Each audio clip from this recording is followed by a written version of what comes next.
mga kadolo. Sa mapagpalang araw sa lahat. So welcome back tayo sa ating munting channel, no? At channel 135. So dito na kami nag-unang kamera namin ni Robin, mga kadolo. Kasi nakita natin na yung bahay ni Tim Yung. Kaya naroon natin kanina na may mga batang nagsisigawan sa kanyang bahay. Kaya humanap kami ng paraan ni Robin para makahanap kami ng iba namin yung pagdaanan. Kaya umikot kami at iniis namin na umakyat dito. Umikot kami, kaya umakyat kami. Nandito kami sa bandang itaas pa ng bahay ni Tatang Tim Yung. Anong yung bahay ni Tatang Tim Yung sa bandang ibaba, mga kadolo. So dito lang kami nag-unang aming kamera.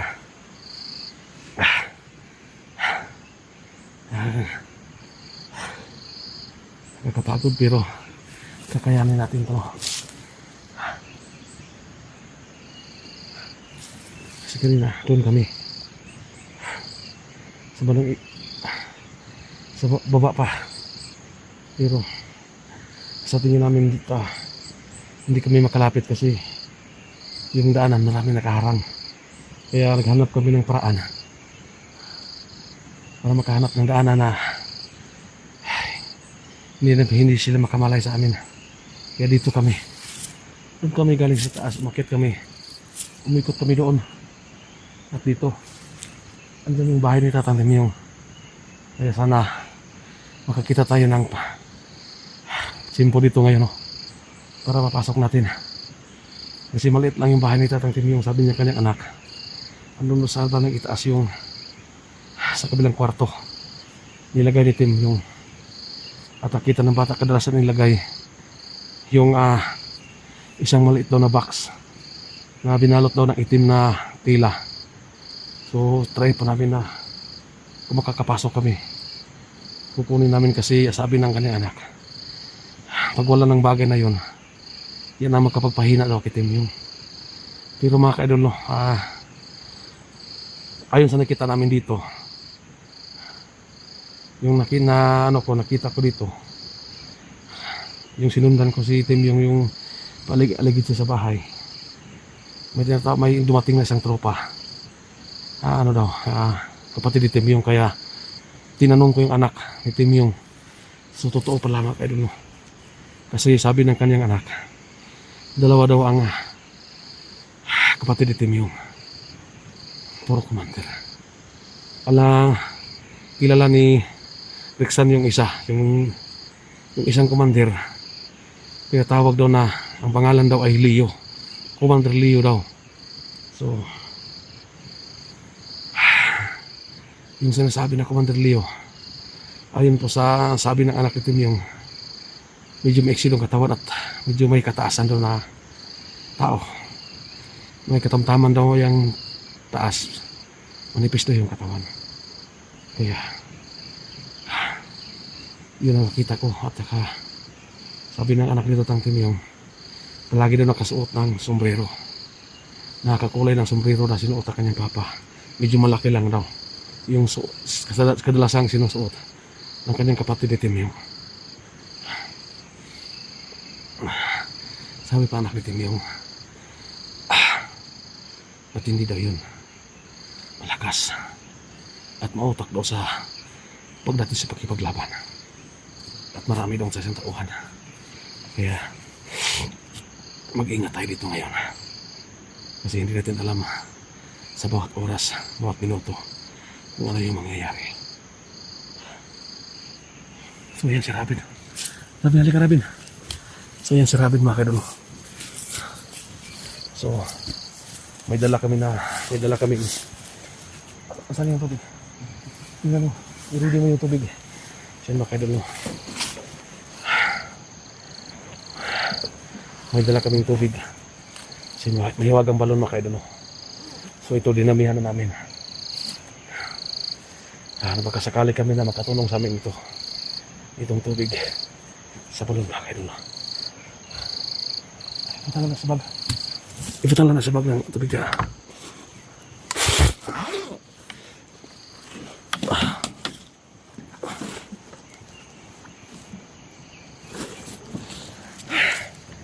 Siyan mga kaidol. Pagpasisan nyo yung video ko mga kaidol kasi nag-large na yung mga kaidol kasi hindi natin alam kung anong nangyari dito.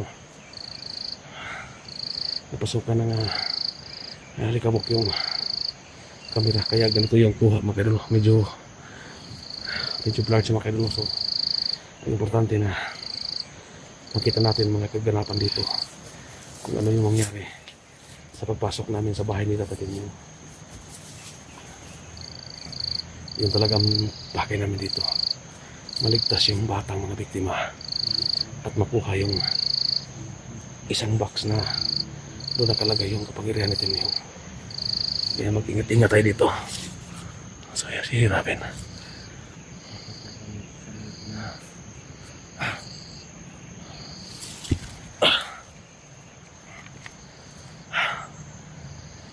So papahinga muna tayo saglit dito. So yan mga kaidol, maraming salamat sa mga solicitors natin dyan. Lalo na sa mga selling close natin na lagi pong nakantaabay sa ating mga video in-upload. So thank you so much. Shout out tayo kay Ate Tiktik Ever Hernandez. Ayun, ate shout out kita. Yorin Lee, ayan shout out kita. Kaya Ate Joyce Mangakaw. So yan, shout out po.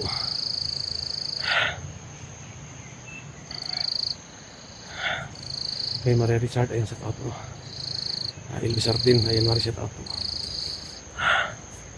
Sin mga kaidol, makikita tayo dito ngayon, makikirinig po tayo ng mga boses ng sasakyan. Kasi doon sa bandang itaas na yan, may kasada dyan kami galing. So sinadya natin na umakyat dito. So tingnan yung dinadaanan namin.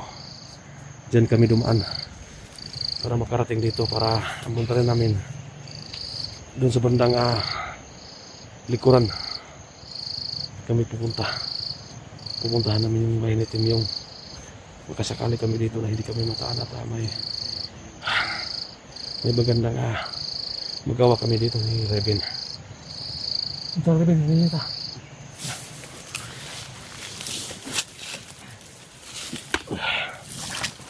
Dyan banda mga kaidol.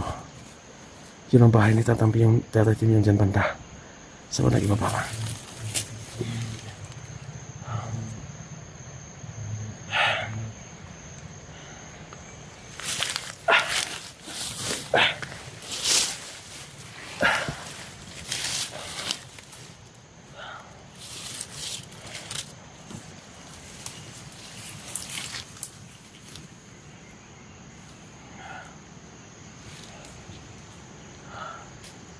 Ganda mo lang kuhan ha, ganda mo lang kuhan.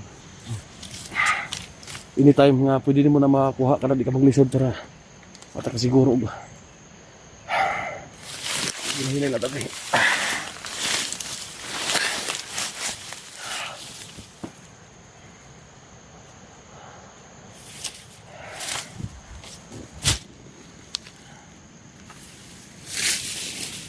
Makinom siya sa bandang mo pa.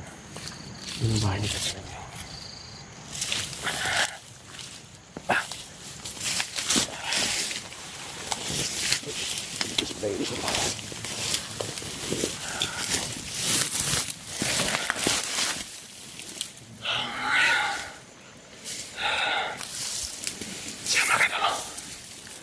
Diyan banda sa bandang ibaba. Nandyan yung bahay na Tata Timyong. So, kailangan ito mag-ingat dito. Sabi mo kumanday natin.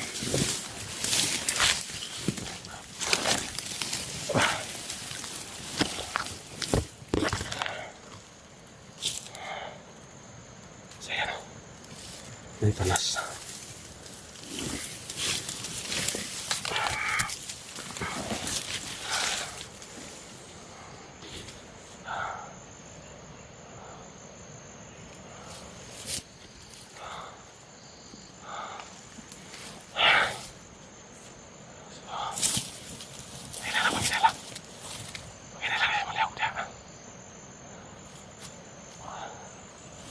Kasi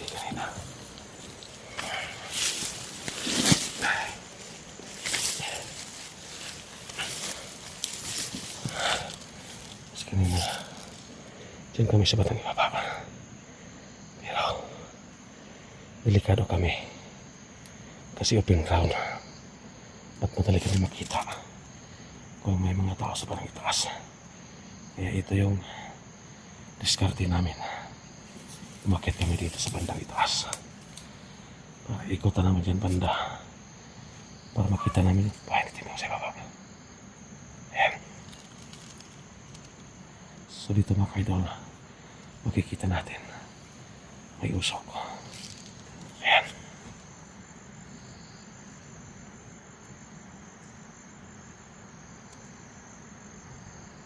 Ayan. So mga kaidol, nakikita nyo dyan banda. Ayan. Parang may yero. Yun ang bahay ni Timyong. Kaya may usok. Siguro may tao. Ayan. So yun mga kaidol. Ayan o. Ayan. May nakita tayong kuting usok. At yan banda yan o. Ayan.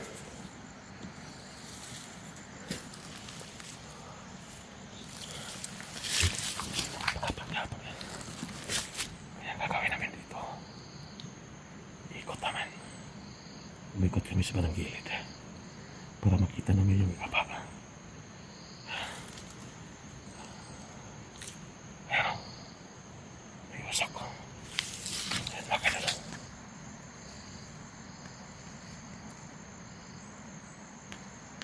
Ayan.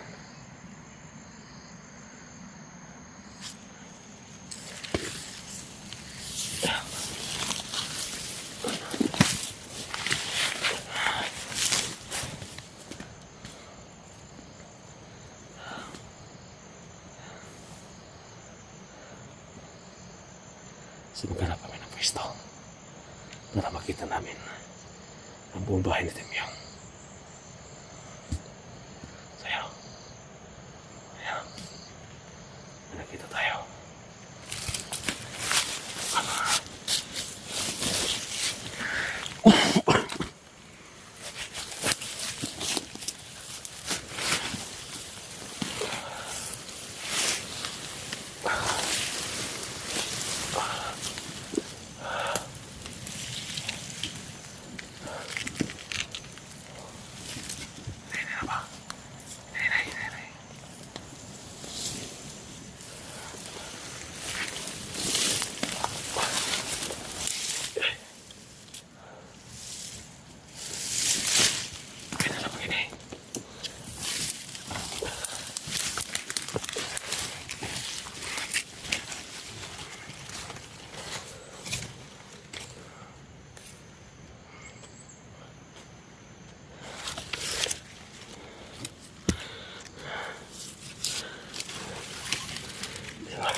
Ayan ang bahay ni Timyong.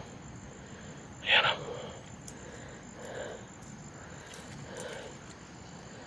Ayan. Ayan ang bahay ni Timyong. Wala tayong ibang magawa dito.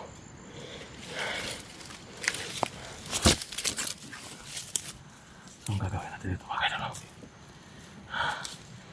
Pagsikapan natin makuha yung isang bagay na pinagtapat sa atin ng kanyang anak.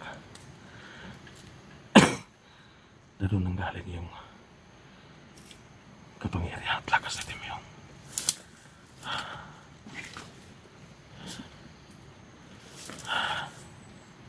Kaya pagsikapan natin makuha yan.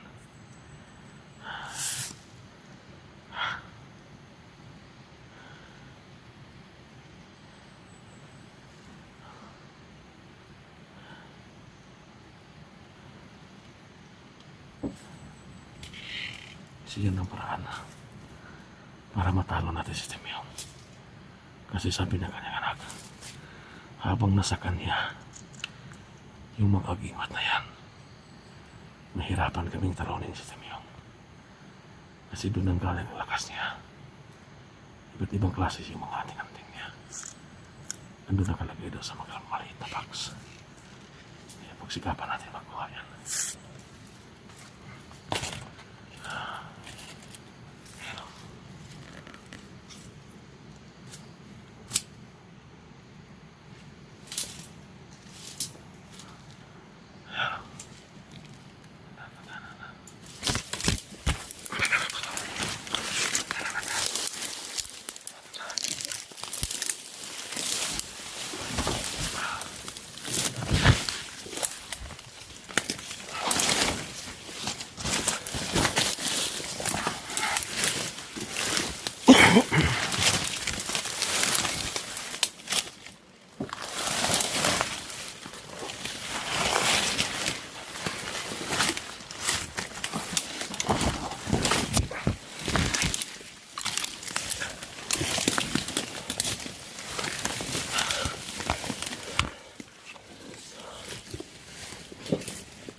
Ini lang ini.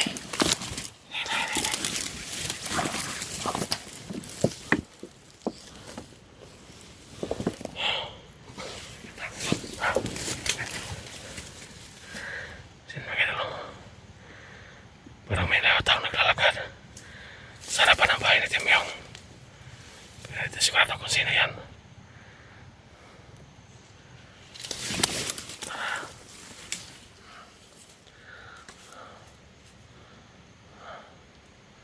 Pero nakikita natin ay kaki si Timyong. Nandito si Timyong. Nandito sa kanyang bahay. Ayan.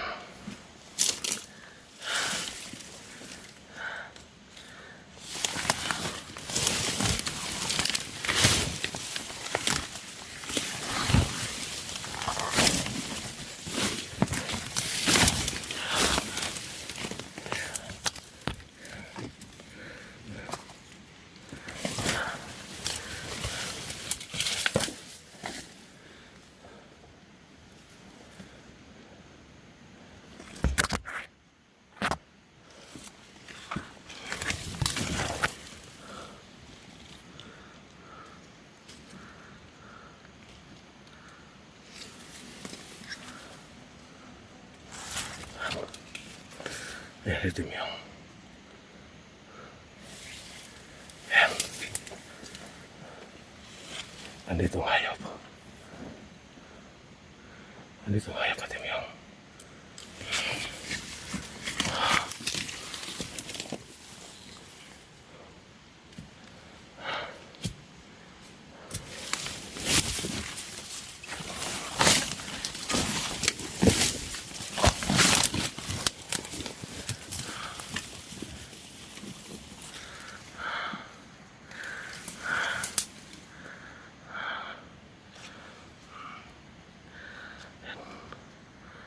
Ano sa kanyang bahay? Ayan o.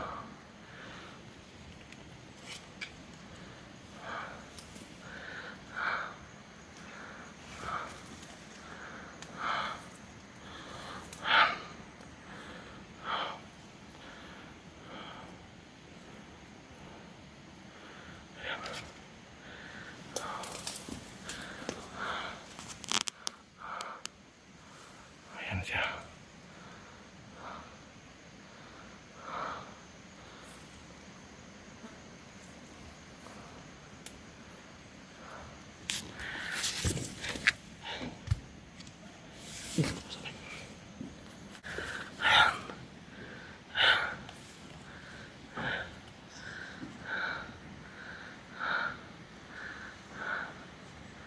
Yes, Timyong. Ayan.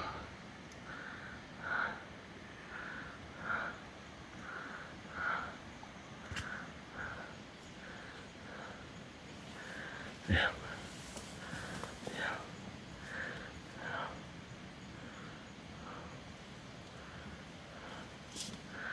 Yes, Timyong.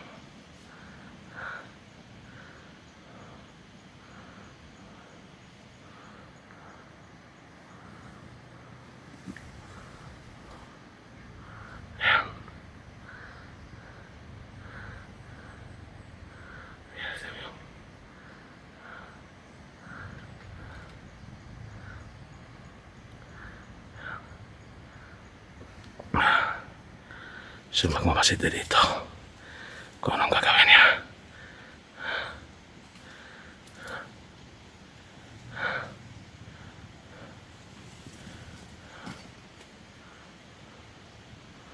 Nagre-ritual siya. Ayan.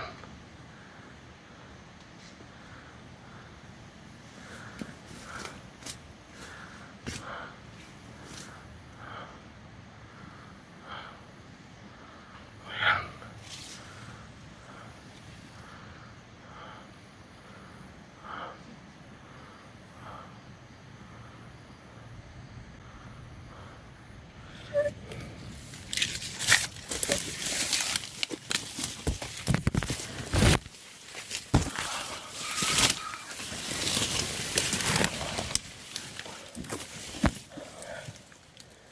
Kaya magmamasid kami dito para malaman namin kung ano yung mga ano yung gagawin niya.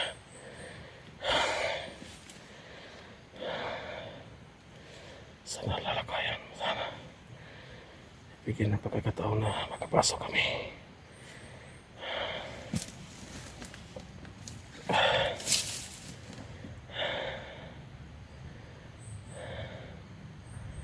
Sana ibigay ng pagkakataon na makapasok kami dito.